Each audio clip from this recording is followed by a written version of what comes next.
If you've been playing Minecraft for a while, you probably know about 2b2t, the biggest and longest running anarchy server in all of Minecraft.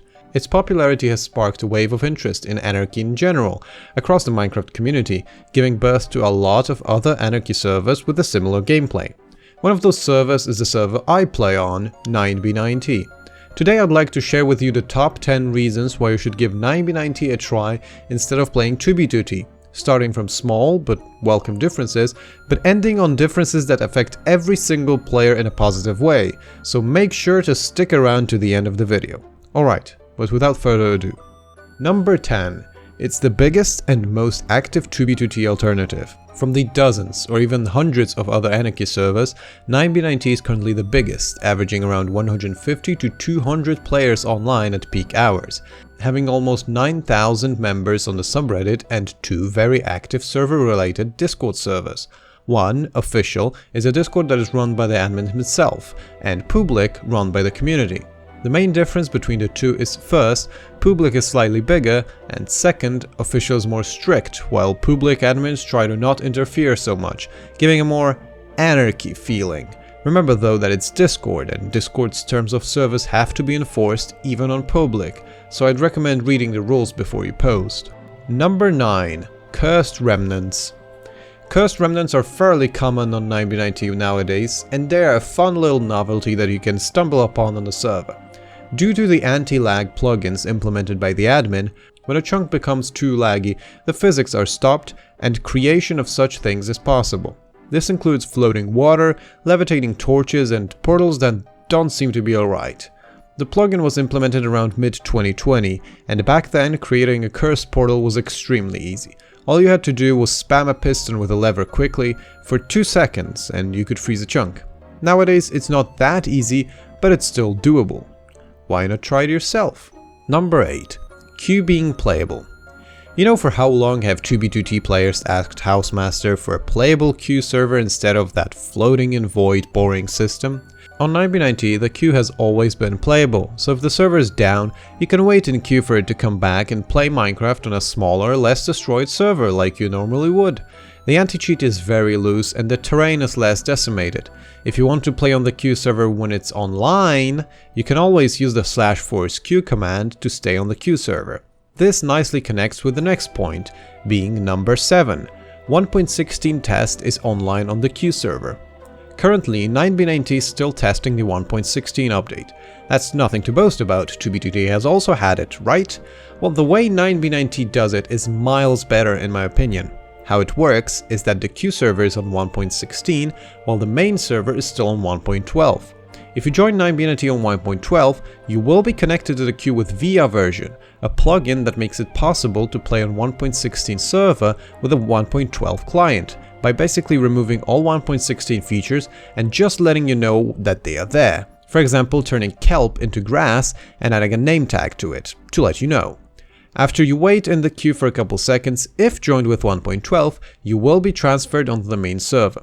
However, if you join with 1.16, you will stay on the queue server and can help playtest the 1.16 server update.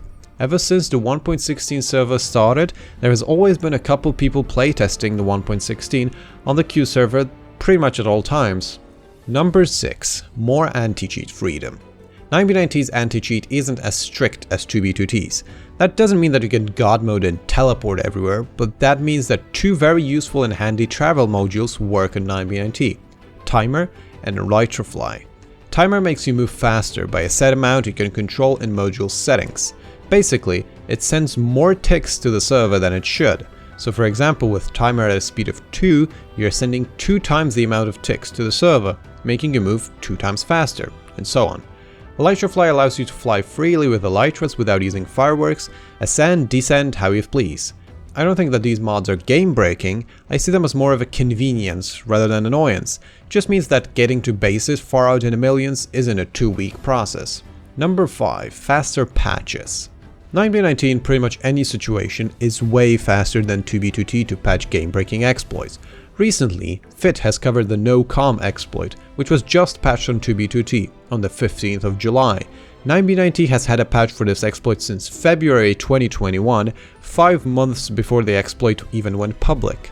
That has greatly reduced its impact on 9b9t, probably saving a lot of bases and stashes in the process. This has been repeated many times, with 9b9t being fast to fix exploits while 2b2t lags seriously behind. Even though Housemaster tries to keep 2b2t, quote, as vanilla as possible, with his lack of speed in developing patches, the server often suffers devastating effects of the most powerful exploits that are utilized for a long time before a patch arrives. Number 4.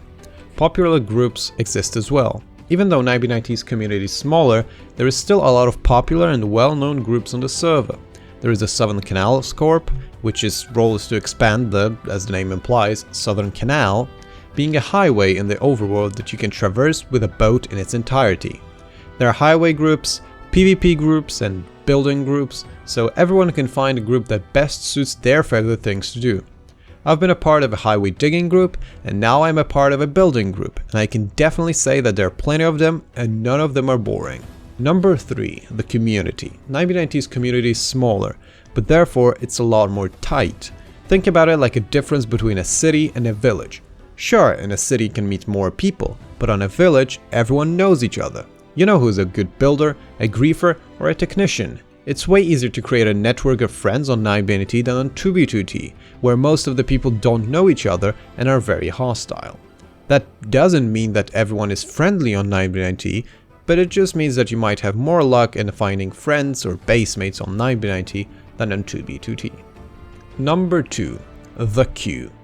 There is no hiding that 2b2t's queue is ridiculously long.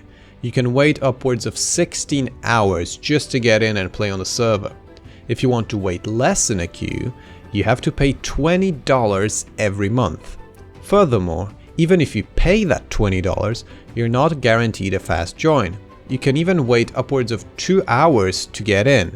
In my opinion, that is ridiculous. I'd rather spend those dollars in KFC than 2b2t priority queue. On 9b9t, on the other hand, the queue is almost always 0, and if it isn't, it's most likely that the server's down. Even if, as I've mentioned in number 8, you can play on the queue server, you don't have to stare at a black nothing for 10 hours. And if you don't want to play but just want to AFK, dig a hole in the ground, cover the top, and go AFK. Nothing is stopping you from choosing not to play. And finally, arriving at number 1. The admin. Housemaster, the admin of 2b2t, and JJ, the admin of 9b9t, are two very different people with different attitudes towards the servers. Housemaster is very coy, doesn't interact with the community, and is generally regarded as a lazy person. With patches taking ages, replies being slow and vague, he does very little to care about the community. JJ, on the other hand, often interacts with the community, whether it's by releasing server patches, asking for feedback, running tests, or even organizing competitions or streaming base tours. JJ replies to all the questions asked, unless they're stupid, and generally tries to keep 9b9t a pleasant experience even with no monetary incentive to do so. JJ maintains the server out of his good heart, while Housemaster does it only to profit. So, that will be the end of my top 10 reasons to play 9b9t. What are your reasons? Or maybe I missed some? Let me know in the comments below.